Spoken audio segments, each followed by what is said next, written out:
मायाज किचनमध्ये तुम्हा सर्वांचं खूप खूप स्वागत आहे। आज आपण सांबार मसाला बनवणार आहोत। चला तर मग करूया पटकन रेसिपीला सुरुवात। रेसिपी अगदी सोपी आहे।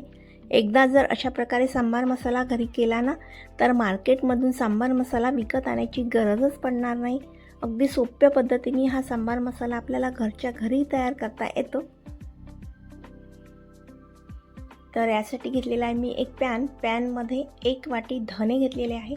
धणे कमी गॅसवर छान परतून घ्यायचे आहे, खूप जास्त भाजायचे नाही। धणे जर आपण उन्हात वाळवले तरी चालेल, पण मी इथे भाजून घेत आहे।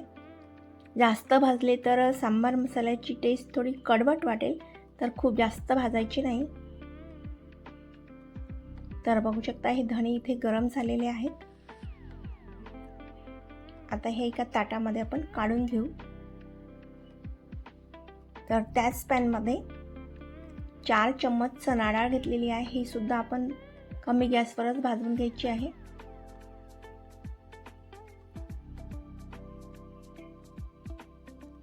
अगदी गरम करून घ्यायची आहे सर्व डाळी। तर चणा डाळ भाजायला किंवा गरम व्हायला थोडा वेळ लागतो, त्यामुळे मी आधी चणा डाळ भाजून घेत आहे। आता यामध्येच 2 चम्मच उडदाची डाळ घातलेली आहे। ही सुद्धा आपण छान गरम करून घेऊ। आता याच पॅनमध्ये 2 चम्मच तांदूळ घेतलेले आहे। हे सुद्धा आपण भाजून घेऊ। तांदूळ भाजायला वेळ लागत नाही, त्यामुळे मी तांदूळ नंतर घातलेले आहे। तर इथे गॅस केलेला आहे मी बंद, आणि हे सुद्धा आपण या ताटामध्ये टाकून देऊ।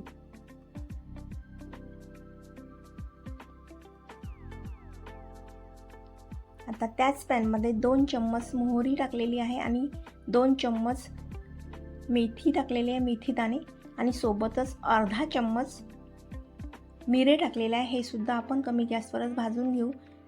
तर मेथी दाणे, मोहरी आणि मिरे भाजायला जास्त वेळ लागत नाही, त्यामुळे मी हे सेपरेट भाजलेले आहे।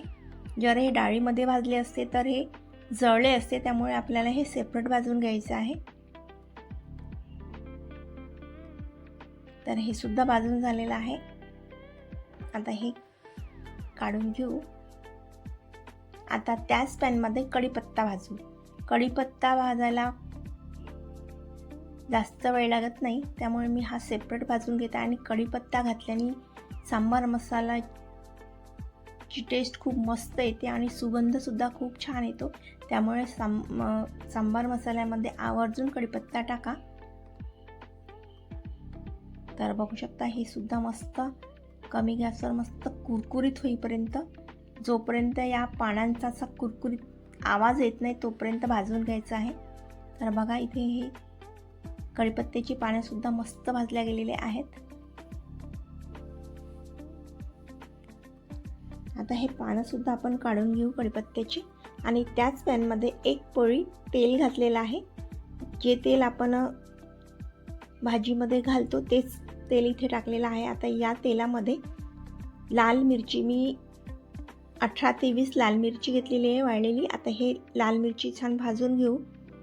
जर तुम्हाला खूप जास्त तिखट लागत नसेल तर मिरचीचं प्रमाण तुम्ही कमी करू शकता। हे सुद्धा मस्त खमंग असे परतून घ्यायचे आहे, छान कुरकुरीत होईपर्यंत भाजून घ्यायचे आहे। आता यामध्ये हे सर्व भाजून घेतलेल्या डाळी या पॅनमध्ये आपण टाकून देऊ। इथे गॅस कमी गॅसवरच मी भाजून घेत आहे। मस्त खमंग असं हे भाजून झालं की या पूर्ण डाळी थंड व्हायला ठेवून देऊ। तर हे थंड झालं की आपण मिक्सरमधून बारीक करून घेऊ। तर आता हे थंड व्हायला ठेवून देऊ। तोपर्यंत त्याच पॅनमध्ये मी 10 ग्रॅम हिंग घेतलेला आहे आणि अर्धा चम्मच हळद घेतलेली आहे। हे सुद्धा छान भाजून घेऊ। तर इथे हिंगाची खूप मस्त सुगंध पसरलेला आहे, आणि या हिंगाच्या सुगंधानेच आपला सांबार मसाला खूप मस्त वाटतो। सांबार मसाल्याचा सुगंध खूप मस्त येतो या हिंगामुळे आणि कढीपत्त्यामुळे। तर हिंग आणि कढीपत्ता टाकायला विसरायचं नाही, अगदी नक्की टाकायचं या सांबार मसाल्यामध्ये। तर आता या सर्व मिश्रणामध्ये आपण हे हिंग आणि हळद हे सुद्धा टाकून देऊ। सोबतच कढीपत्ता आणि हे बाकी सर्व भाजून घेतलेल्या वस्तू इथे टाकून देऊ। मोहरी, मेथी आणि हे थंड झालं की मिक्सरमधून याचं पावडर तयार करून घेऊ. अगदी कमी वेळामध्ये घरच्या घरी आपल्याला सांबार मसाला बनवता येतो. नक्की तुम्ही एकदा करून बघा. तर बघू शकता इथे हा पावडर तयार झालेला आहे, म्हणजे सांबार मसाला तयार झालेला आहे. बघा किती मस्त कलरसुद्धा किती मस्त आलेला आहे आणि सुगंधसुद्धा मस्त वाटत आहे. तुम्हाला ही रेसिपी कशी वाटली कमेंट करून नक्की कळवा. चॅनलवर नवीन असाल तर सबस्क्राईब करायला विसरू नका. पुन्हा भेटू अशाच एका नवीन रेसिपीसोबत. तोपर्यंत बाय.